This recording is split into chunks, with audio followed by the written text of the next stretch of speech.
Shalom, shalom, peu de Dieu, et bienvenue à la Rhapsodie du mardi 17 janvier 2023.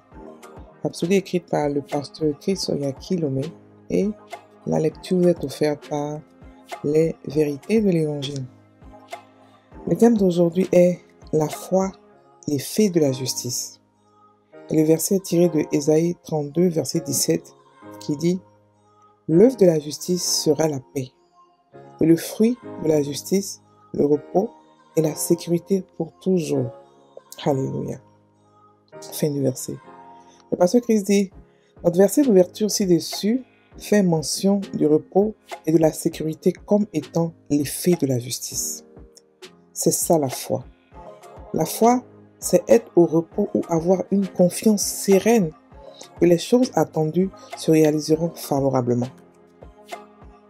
Hébreux 11, verset 1, nous dit, la version TLB nous dit, la foi est la ferme assurance que quelque chose que nous désirons est sur le point de se réaliser. Alléluia. Cela décrit parfaitement l'effet de la justice que nous avons lu dans notre verset d'ouverture. On aurait pu simplement lire, et l'effet de la justice sera la foi. Dans tout l'Ancien Testament, le mot foi n'apparaît que seulement 2 fois, et ce n'était pas en rapport avec des hommes démontrant la foi envers Dieu. La première fois qu'il fut utilisé dans l'Ancien Testament était dans Deutéronome 32, verset 20. La seconde fois était dans Habakkuk 2, verset 4. Mais le juste vivra par la foi. Une référence prophétique envers la nouvelle création. Mais à travers la foi, mais à présent, la foi est arrivée. C'est notre mode de vie. Étant nés de nouveau, nous sommes nés justes. Et à l'effet de la justice, c'est la foi qui déplace les montagnes. Alléluia. À cause de la justice, vous avez le pouvoir sur toutes les crises. Vous régnez sur les éléments et les influences corruptrices de ce monde. Vous pouvez vivre sans crainte, sans inquiétude, sans conflit et sans trouble. Ésaïe 4, verset 14 nous dit, « Tu seras affermi par la justice, banni l'inquiétude, car tu n'as rien à craindre, et la frayeur, car elle n'approchera pas de toi. » Alléluia. Plus de peur ou d'oppression dans la vie, parce que vous êtes affermi dans la justice de Christ. Vous n'êtes plus sous la juridiction des ténèbres, de ceux qui sont oppressés par les circonstances, les situations, les esprits démons, etc. Vous avez été transportés dans le royaume du Fils d'amour de Dieu.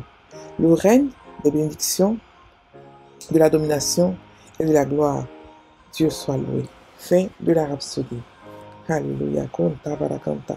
Alors le pasteur ici nous explique, il nous dit que la foi est l'effet de la justice. Comme quoi la foi c'est le résultat de la justice. Alléluia. Et nous avons comme verset d'ouverture, Ésaïe 32, verset 17, qui nous dit que l'œuvre de la justice sera la paix. Et le fruit de la justice, le repos et la sécurité pour toujours. Donc il nous dit qu'on peut lire ça de manière différente. On peut dire que le résultat de la justice, c'est la foi. La paix, la foi. Lorsqu'on a la foi, lorsqu'on marche dans la foi, on a une paix. On repose dans la paix.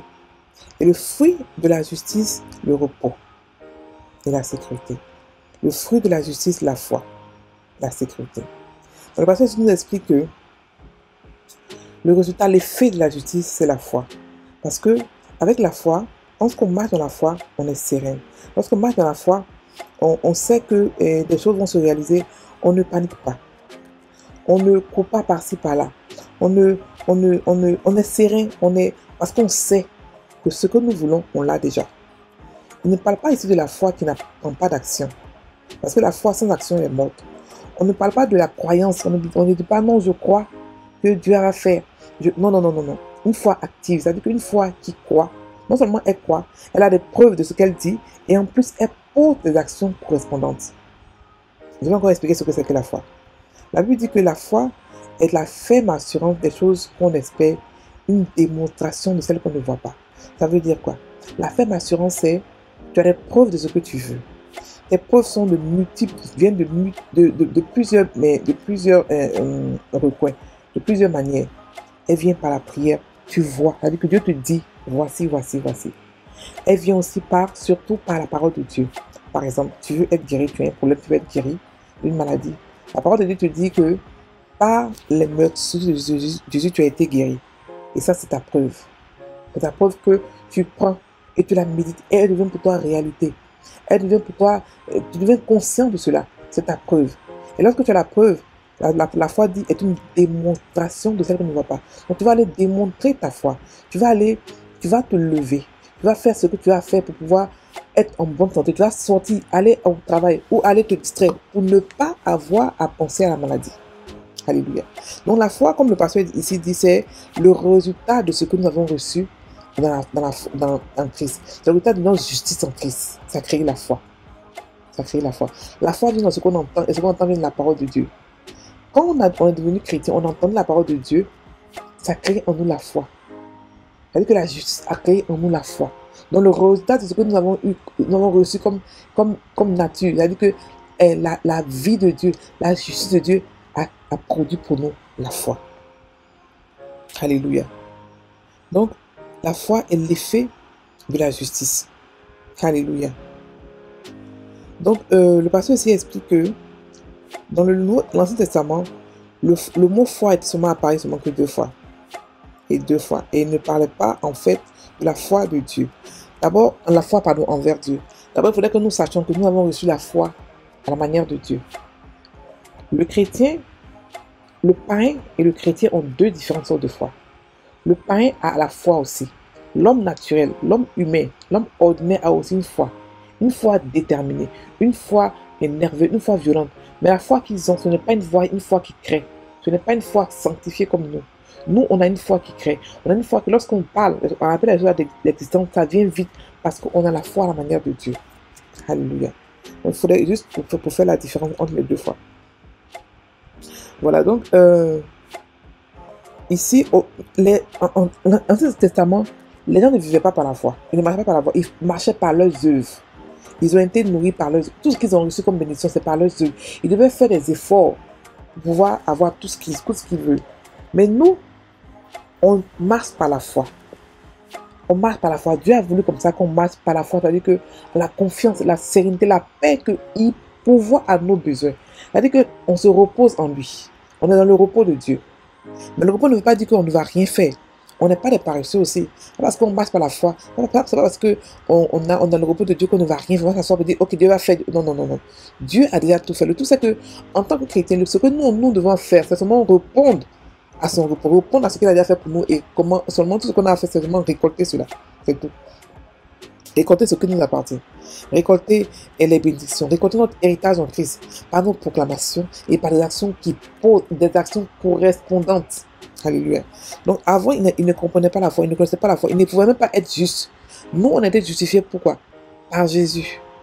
Eux, ils ne pouvaient pas être justes. Les seuls qui étaient justes, c'était les Moïse et autres là, parce que eux, ils marchaient avec Dieu, mais côte à côte. C'est pour ça que Dieu les a appelés justes. Sinon, c'était impossible pour les gens de là-bas d'être justes. C'est pour ça qu'on n'a rien à leur envie. On a tout reçu. On a tout reçu. Alléluia. Et Ésaïe 54, verset 14 nous dit que tu seras affermi par la justice. Bannis l'inquiétude, car tu n'as rien à craindre. Et la frayeur, car elle n'approchera pas de toi. Effectivement, quand tu es en Christ et que tu sais qui tu es, d'abord, on a une protection naturelle. Frères et sœurs, ne croyez pas qu'on n'est pas protégé. Job ne savait pas qu'il était protégé. Et Job a péché parce qu'il croyait que Dieu ne l'avait pas protégé, mais il était protégé. Quand Dieu vous protège, il n'a pas besoin de vous dire qu'il vous protège. Vous êtes son enfant. Vous avez droit à la protection de Dieu. C'est votre droit.